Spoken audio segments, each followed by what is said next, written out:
Hi, I'm Remy. Until 3 weeks ago, I lived with my parents in their spacious suburban home with my two kids, Emma and Lucas. The arrangement worked well. I helped with bills, cooked dinner most nights, and was saving for a down payment on my own place. My parents seemed happy with the setup too, especially since they got to spend so much time with their grandkids. Mom, have you seen Grandpa? He promised to help with my science project today, Emma asked, poking her head into the kitchen where I was chopping vegetables for dinner. He mentioned something about picking up your Uncle Derek from the airport, I replied, glancing at the clock. They should be back soon. Emma's face fell. But he promised. We have to build a solar system model by Friday. I can help you start it after dinner, honey. The front door swung open, and my father's booming laugh echoed through the house, followed by my brother's distinctive chuckle. Look who's back in town, Dad announced, his arm around Derek's shoulders as they entered the kitchen. Derek, what a surprise, I said, wiping my hands on a towel. We weren't expecting you. Derek dropped his duffel bag on the floor. Hey, sis. Long time no see. Uncle Derek. Emma ran to hug him. My brother tousled her hair. Hey, kiddo. You've grown a foot since I last saw you. Mom bustled in with a suitcase. Derek's going to stay with us for a while. Isn't that wonderful? How long is a while? I asked, noticing the large suitcase. Oh, you know, Derek shrugged. Until I figure things out. Derek's company downsized, Dad explained. He needs some time to regroup. Over dinner, Derek dominated the conversation with stories of his adventures in California, though I noticed he was vague about his actual work. My parents hung on his every word. So where's Derek staying? I asked during a rare pause. The guest room has all my office equipment in it now. An uncomfortable silence fell over the table. Well, that's something we wanted to discuss with you, Mom said, exchanging glances with Dad. We were thinking Derek could take your room, Dad continued. It's the biggest bedroom besides ours.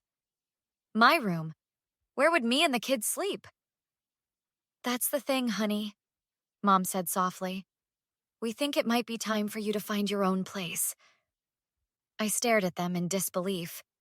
You're kicking us out? For Derek? Not kicking out, Dad corrected, frowning.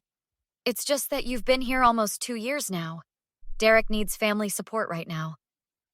And I don't? I'm your daughter. I have your grandchildren living here. You're on your feet now, Mom reasoned. You have that promotion at the bank. Derek has nothing right now. When? I asked, my voice barely above a whisper. Dad wouldn't meet my eyes. We were thinking by the end of the month. That's 2 weeks from now. I need space to think, Remy, Derek cut in. You've had their support for years. It's my turn. Later that night, I called my best friend, Vanessa. They're choosing him over me and the kids, I said, trying to keep my voice down. After everything I've done for them. That's insane, Vanessa replied. Did they forget how Derek borrowed $10,000 from them last year and never paid it back? Or how he crashed their car and disappeared for 6 months? Apparently. What are you going to do? I don't know. Finding an apartment in 2 weeks with decent schools for the kids seems impossible. What about your savings for the down payment? I'd have to use it for first and last month's rent, security deposit. The next morning, I overheard Derek talking to my parents in the kitchen. Thinking I could convert the garage into a studio apartment, he was saying. Soundproof it for my music. That sounds wonderful, dear, Mom replied. Your father and I were just saying how we've missed having you around. Unlike Remy, who's always so serious, Dad added with a chuckle. You bring life to this place. I froze in the hallway, a cold realization washing over me. This wasn't a temporary situation. They were replacing me with my brother. They wanted me gone for good. I can't believe they're doing this to you, Vanessa said, setting down her coffee mug. We were sitting at her kitchen table while the kids played in her backyard. After everything you've done for your parents? I'm still in shock, I admitted. 2 years I've lived there, helping with their bills, doing most of the cooking and cleaning, and they're tossing me and the kids out like yesterday's trash. For Derek of all people, Vanessa scoffed. The golden child who can do no wrong. I need to figure out what's really going on. This seems too sudden, even for them. Have you talked to your cousin Olivia? She was at your parents' place last weekend for that barbecue, right? I pulled out my phone and called Olivia. Remy, I was just thinking about you, Olivia answered. Hey, Liv, quick question. Did Derek say anything to you at the barbecue about moving back home? Derek? He wasn't at the barbecue. What? Yes, he was. He's been overseas until this week. A pause. No, Remy. He's been in town for at least 3 weeks. He came by the shop to ask if we were hiring. Said he'd been crashing at friends' places but was moving in with your parents soon. My stomach dropped. 3 weeks? And he was asking about jobs? Yeah, he said something big was in the works with your parents, but he needed something temporary. After I hung up, Vanessa raised an eyebrow. Well? He's been in town for weeks planning this behind my back, I explained, and apparently lying about having just lost his job. You need to talk to your Aunt Sharon, Vanessa suggested. She never bought into Derek's charm. My Aunt Sharon didn't sound surprised when I called her. Honey, I've been worried this might happen, she said. Your father called me last month asking about reverse mortgages and if I knew any good contractors. Contractors? For what? Home renovations. Significant ones from what he described.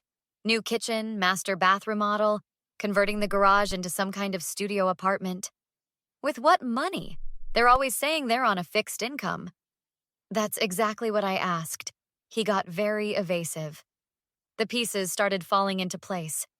I called my parents' neighbor, Mrs. Lawson, who had lived next door for 30 years and treated me like a surrogate granddaughter. Mrs. Lawson, have you noticed anything strange happening at my parents' house lately? Strange? Well, your brother's been coming and going for weeks now. And there was that man with the clipboard measuring the exterior of the house? When was this? About 2 weeks ago? I assumed it was for that renovation your father mentioned. He was very excited about it. What renovation? Something about turning your room into a home studio for Derek's music career. He said you were moving out soon and they were going to convert the space right away. My hands shook as I hung up. I turned to Vanessa. They've been planning this for weeks, maybe months. Derek's convincing them to sink money into renovations for him. While kicking out you and their grandchildren, Vanessa added. That's cold. I need to talk to Marcus, I said, referring to my ex-husband's brother, who worked in real estate law. When Marcus arrived at Vanessa's that evening, he listened intently as I laid out the situation. So they gave you 2 weeks' notice after you've been living there for 2 years, paying bills and contributing to the household? He clarified. Yes, and apparently they've been planning this with Derek for weeks. Have you signed any kind of rental agreement with them? No, but I have proof of regular payments to them, plus bill payments. Marcus nodded thoughtfully. In this state, after living somewhere for more than a year and establishing residency, you're considered a tenant even without a formal lease. They legally can't evict you without proper notice, which is 30 days minimum, not 2 weeks. So what can I do? First, we document everything, your payments, your residency, their sudden demand. Then we use the law to buy you time to make proper arrangements. Marcus leaned forward. Remy, I think there's more going on here. From what you've said, it sounds like Derek might be manipulating your parents financially. That's exactly what I'm afraid of. Then we need to protect not just you and the kids, but potentially your parents too. I walked into my parents' house with Marcus beside me. Derek lounged on the couch while my parents examined renovation brochures at the dining table. Remy, Mom startled. We didn't expect you back. Who's this? Marcus. He's a real estate attorney. I set my purse down. We need to talk. Dad stood frowning. What's this about? It's about you illegally evicting me and your grandchildren? Derek muted the TV. Seriously? Bringing a lawyer to a family matter? Illegal eviction? Mom echoed. We simply asked you to find your own place. After 2 years of living here, paying bills and contributing, I'm legally a tenant, I explained. You can't give me 2 weeks to leave because Derek showed up. This is our house, Dad insisted. Marcus stepped forward. Mr. and Mrs. Carter, Remy has established legal tenancy. State law requires minimum 30 days notice, and with children involved, courts often extend that. You're threatening to sue us? Mom's voice rose. I'm informing you of the law, I replied, picking up a renovation brochure. How are you paying for all this? Dad shifted. That's none of your business. It is if you're taking out a reverse mortgage for Derek's music studio. Derek jumped up. You've been snooping? I've been investigating why my parents suddenly want to throw me and their grandchildren out, I countered. Like how you've been in town for weeks, not days, planning this while lying about just losing your job. Is this true? Mom asked Derek. She's twisting things, he insisted. I was just getting everything lined up. By convincing them to take out loans for you? Like the $10,000 you borrowed last year and never repaid? That was different, Dad defended. Are you using their house as your personal ATM again? I pressed. Derek's face flushed. You think you're so perfect, playing the dutiful daughter while judging me for actually living my life? Living your life?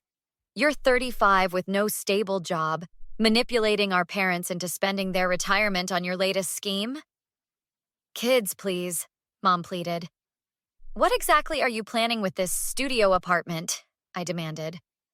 Mrs. Lawson mentioned you bringing people by when Mom and Dad weren't home.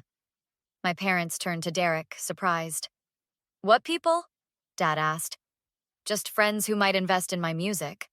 Or contractors for work you haven't paid for? I challenged. You don't know what you're talking about, Derek shouted, stepping toward me. Marcus moved between us. Step back, sir. Get out of my face, Derek snarled, shoving Marcus. Derek, Mom gasped. Don't touch him, I warned. Or what? Derek sneered. You'll sue your family? They'll choose me over you. They always have. By throwing your sister and her children out? By potentially bankrupting us? Mom's voice had grown cold. If you challenge this, Derek threatened, I'll make sure you regret it. I know people who can make your life difficult. Did you just threaten me? I asked, pulling out my phone. Mind repeating that for the record? Derek lunged for my phone, knocking it away. Give me that. That's assault, Marcus stated clearly, and threat of harm, both witnessed. 2 weeks later, I sat in Officer Ramirez's office, finishing my statement. You're filing for a restraining order against your brother based on the threats and harassment? She asked, typing. Yes, the threatening texts are documented along with the recording and witness statements. And your parents? They've provided written statements confirming they witnessed everything. After Derek's outburst, everything changed. My parents were shocked into seeing his manipulation, especially after discovering he'd taken out a credit card in our father's name. The hearing is Tuesday. Based on the evidence, I don't anticipate any issues getting the order approved. That evening, I met Vanessa at a coffee shop near my new apartment, a comfortable 2-bedroom in a good school district. How'd it go with the police? She asked. Good. Restraining order should be approved next week. The fraud division is investigating the credit card Derek opened in Dad's name. And your parents? Still processing. Mom called yesterday to say they're meeting with a financial advisor. Have they apologized? I shook my head. Dad texted saying they regret how things turned out. That's it. My phone rang, my mother calling. Remy, are you busy? She asked tentatively. I'm with Vanessa. What's up? Your father and I wondered if we could come see the apartment. Maybe bring dinner? Why? We'd like to talk. In person. An hour later, my parents stood awkwardly in my living room while Emma and Lucas showed them around. It's smaller than our old rooms, but Mommy let us pick our own paint colors, Emma explained. It's very nice, Mom said, placing a casserole on the counter. After the kids left to do homework, my parents sat across from me. Remy, we owe you an apology, Dad began. We were wrong. We let Derek manipulate us, Mom added. We were blinded by his charm. The financial advisor says we can recover from most of the damage, Dad continued. But the trust we've broken with you and the kids, that's what concerns us. We were hoping, Mom said carefully, that perhaps you and the children might consider moving back. Your room is still available. Derek won't be returning, not after the fraud. I looked at them silently for a long moment. No, I said finally. Remy, please.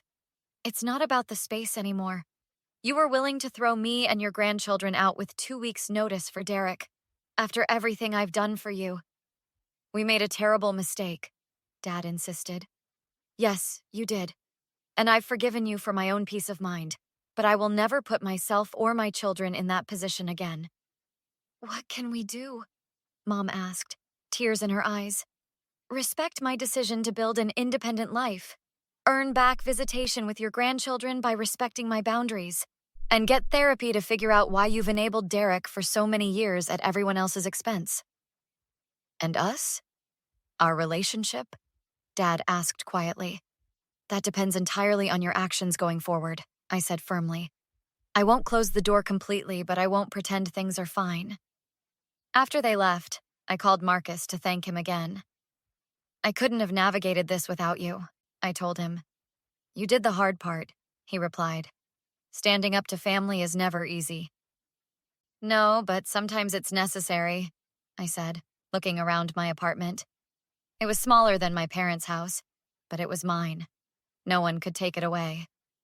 The next day, Emma asked if we'd ever move back to Grandma and Grandpa's.